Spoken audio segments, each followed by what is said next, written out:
ماذا يفعل من أصابه حزن شديد وهم؟ نسأل الله السلام. أولا إخوتي وأحبتي في الله، أكثر الأحزان والهموم التي يشكو منها كثير من الناس إنما هي نتيجة حتمية لبعدهم عن الله سبحانه وتعالى وبعدهم عن الصلاة. والنبي صلى الله عليه وسلم يقول: أرحنا بها يا بلال.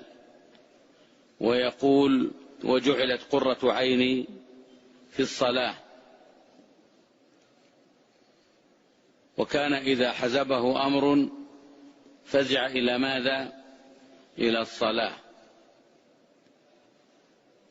فلإزالة هذه الأحزان والهموم والغموم ارجع إلى ربك يا عبد الله، وظن به خيرا، ووثق الصلة به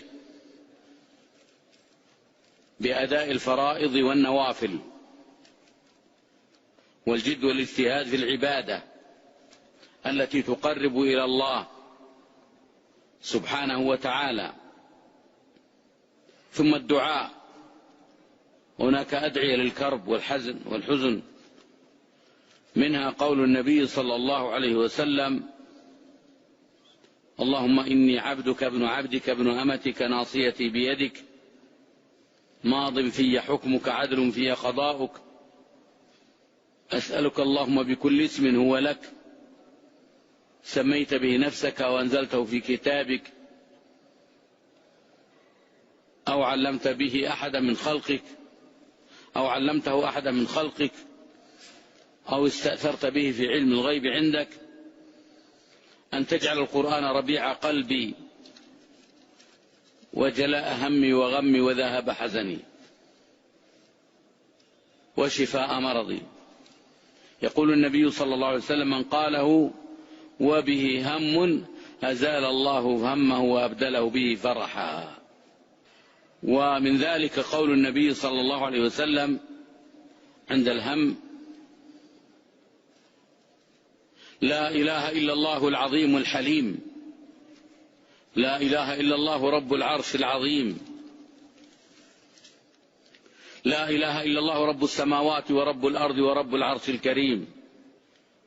ومن ما ورد في ذلك دعاء يونس عليه السلام في بطن الحوت: لا إله إلا أنت سبحانك إني كنت من الظالمين. ودعاء أيوب عليه السلام: ربي مسني الضر وأنت أرحم الراحمين. ومن ذلك قول النبي صلى الله عليه وسلم: يا حي يا قيوم برحمتك أستغيث.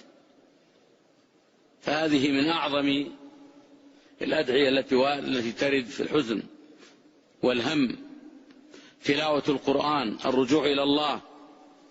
وإياك ثم إياك يا عبد الله أن تتداوى بالمحرم الذي تظن أنه يبدل أحزانك وهمومك، فإن الوقوع في المحرم لا يزيدك إلا حزنا. وإياك أن تتداوى بالتي كانت هي الداء. سألني أحدهم قبل بضع سنوات حيث تزوج على امرأته دون أن يرتب أمره، لأنه ليس من الذين يحزمون أمورهم.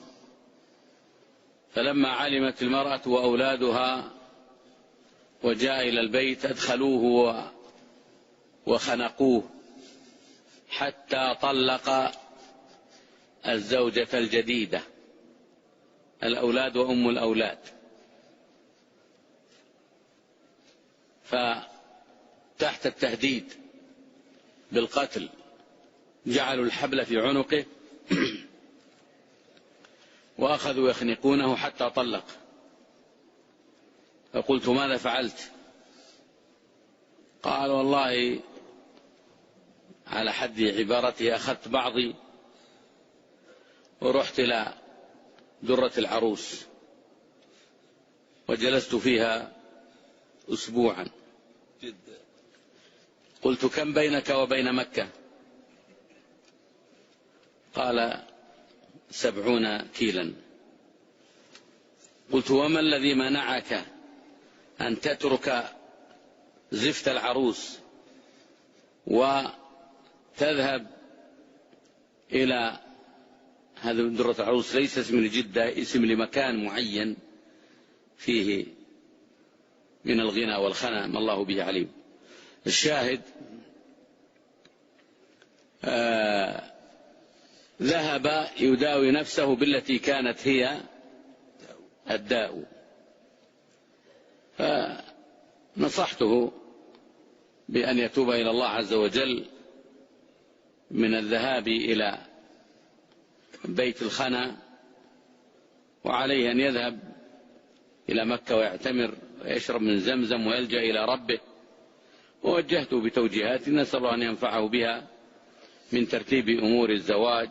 وأما الطلاق فقد وجهته إلى سماحة المفتي حفظه الله، لأننا لا نفتي في مسائل الطلاق. فالشاهد يا إخوان، تسمعون فتاوى بالتداوي بالموسيقى وبالتداوي بالغناء وبالتداوي بالمناظر المحرمة.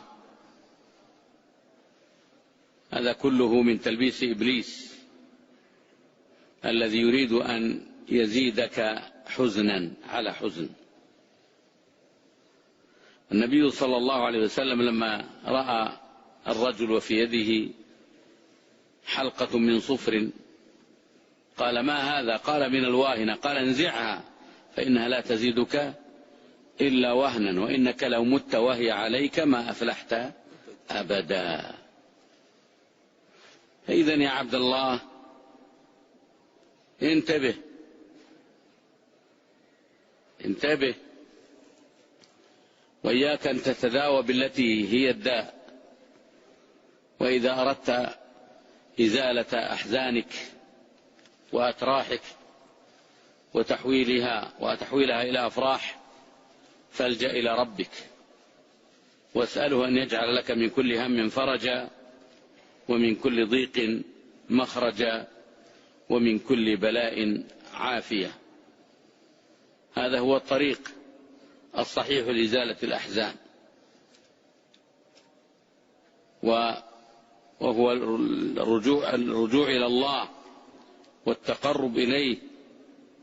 قم آخر الليل، تعرض لنفحات الله، فإنه ينادي عباده المؤمنين عندما ينزل حينما يبقى الثلث الأخير من الليل، فينادي عباده: